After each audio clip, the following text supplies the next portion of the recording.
Howdy! So I wanted to make a short video updating y'all on what's going on with FreeZax. By the way, I'm back. Hello. It's nice to see you again.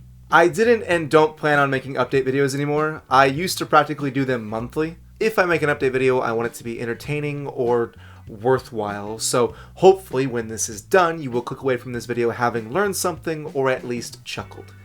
Please chuckle. Please just chuckle once. Update number 1. I am remaking and reworking a few older videos. One of those videos is going to be my Kanto travel video that I released back in November for my comeback. I'm telling you this in this video because I'm going to release it this week, likely on my birthday, and I would really appreciate your views, likes, and comments. Those would all help the video and make me smile very much. Now, boy needs to smile on his birthday. I feel very good about that video, but I didn't really consider the current landscape of YouTube. I made it without understanding just how much retention will affect a video's growth. And the opening few minutes of the original video are brutal. So there will be changes to make it a smoother, tighter, and overall better edit. Please give it a full watch whenever it comes out. If you've already seen it, watch it again. Or put it on mute. Or use it as a way to help yourself fall asleep. That would all be very helpful and appreciated, and I will reward you with gold. Update 1.5. I'm also reworking most of my Versus series. I sort of announced this in my Hiroshima Pokemon Center vlog, but I've officially decided to do it. I'm redoing my voice work on it to make everything consistent. I'm asking others to redo their voices if they're available and willing. And I'm rescripting the music and graphic sections of it to sort of make a singular presentation section of the video. Other than that, I'm trying not to touch it too much, even if I don't entirely agree with the script that 21-year-old FreeZax wrote. I want it to remain as true to the original vision as possible, which includes all of my bad takes on Mario Kart 64. The project is going to take me a while, but I'm hoping to start making some headway on it and begin releasing them in spring. Some of the intro and outro skits have been butchered. I'm sorry. But I'm thinking of ways to work around that issue using my current strengths as an editor and presenter. Update number 2. I want to make some new N64 retrospectives and reviews. I have 2 games I'm looking at right now because I think they could use some more eyes on them. I might even do some singular reviews of games that were in Versus with my current opinions and editing style. If there are any N64 games that you want me to talk about and review, let me know. Update number 3. I'm going to keep doing travel vlogs. I think for the first time since I started YouTube back in like 2008, I've found stuff that I'm genuinely good at making. I used to have a lot of self-doubt when it came to my content because I couldn't and still can't act. But that self-doubt isn't as prevalent when it comes to my Pokemon-related Japanese travel vlogs, or Silver for short. I want them to be the bread of the channel. My Nagasaki video is probably my best video ever. Commentary videos like the one on scalping and this one will be the butter. And video game content will be the grape jelly. This metaphor is making me hungry. And I guess update 3.5, I want to try out a few more commentary style videos. I have a couple of those planned. Expect them eventually. Ideally, I do one every 2 months. It's important to me that I do proper research for that kind of video. And last update, I want your opinion. I think it's time I retire Tanium. One person understands what I just said. Tanium is my icon and has been since I was a little child, a little baby, just a little tiny guy. He's never had anything to do with my channel. I was just so excited to learn how to color images in Photoshop and I needed a user icon. So what do? Do you care if I change the FreeZax icon? Or should I wait for all of my old subscribers to comment something like, "He's alive!" And now it's time I talk about the butter of this video. The update was the bread. There will be no grape jelly. I want to talk about what I've learned from being back on YouTube for the past 4 months. You can sort of consider this the first of many videos where I talk about YouTube because I have a lot of thoughts. Learned thing 1. YouTube is really different now.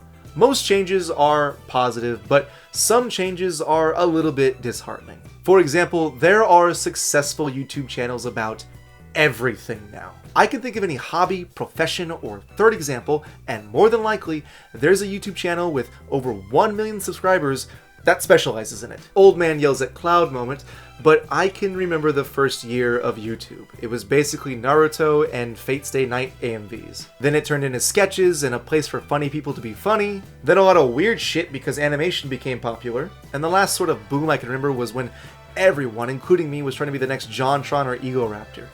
Ah yeah, the reign of the Let's Plays. Now because YouTube is basically as mainstream can be, anything can be popular. Everything and everyone has a chance to be a YouTuber, which is a positive thing. But it makes me angry because now I have to be a genuinely good YouTuber and get lucky if I want to stand out, and I'm neither of those things. A little bit of self-deprecating humor. I almost said self-defecation. Which brings me to learned thing 2. It's easier to get noticed on YouTube, but it's just as easy for your content to go under the radar.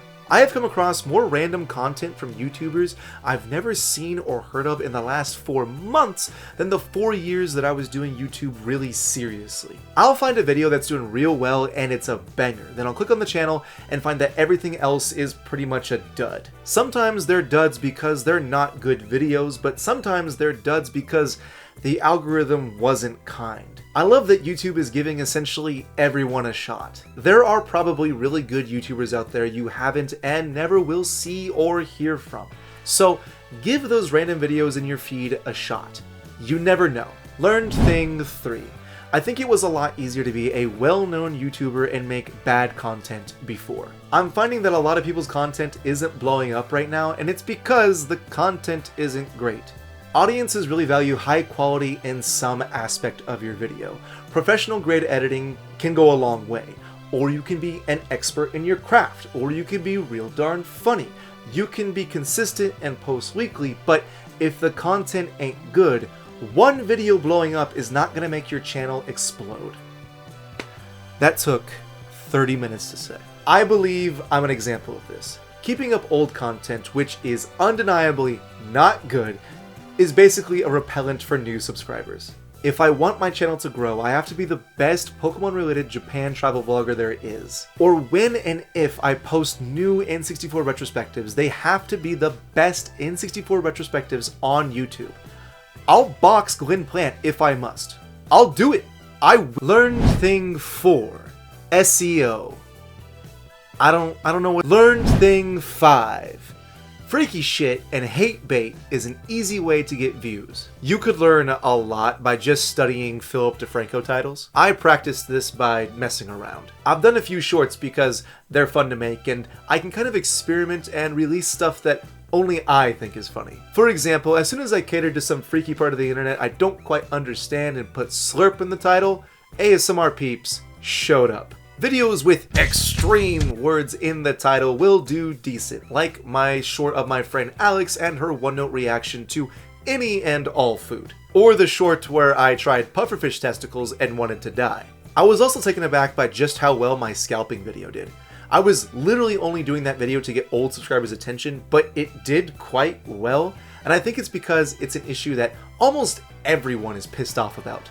But if you do title your video using extreme words, you gotta make good on that title. My short with Alex essentially failed because it didn't make good on the title. Sarcasm does not work.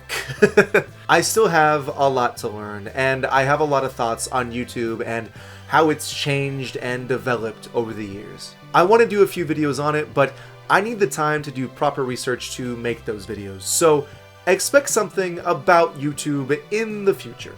In the meantime, if you're new, subscribe. If you're a mainstay, then comment something like 2025 is going to be a good year because Freezax is back. Or something along those lines. I don't know.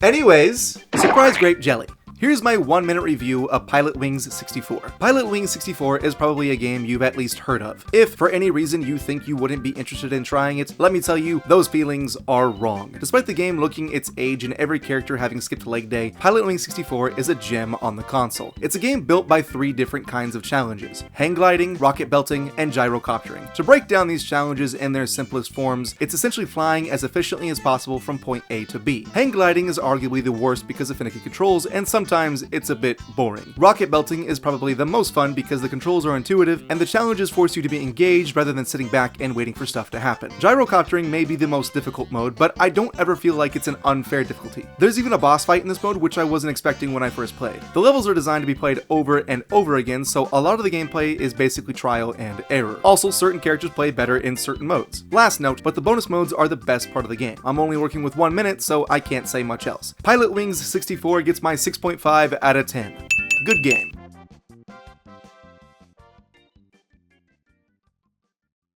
Hey, bonus update. We're gonna try Discord one more time. I wanted to wait to announce it until the very end of this video to reward you for watching until the very end. So thank you for that. I'll put out links to it every month or so, but if you're watching this right now, then you will know that in the description is a link. It's an invite to the Discord. Go ahead, click it, come on in, come join us, because we're going to be doing all kinds of stuff. It's currently a work in progress. We're going to kind of see how everything goes. But yeah, come give it a look. Come talk with me. I'll be on there almost every single day. So yeah, yeah, thank you. Thanks for watching till the end. Cheers.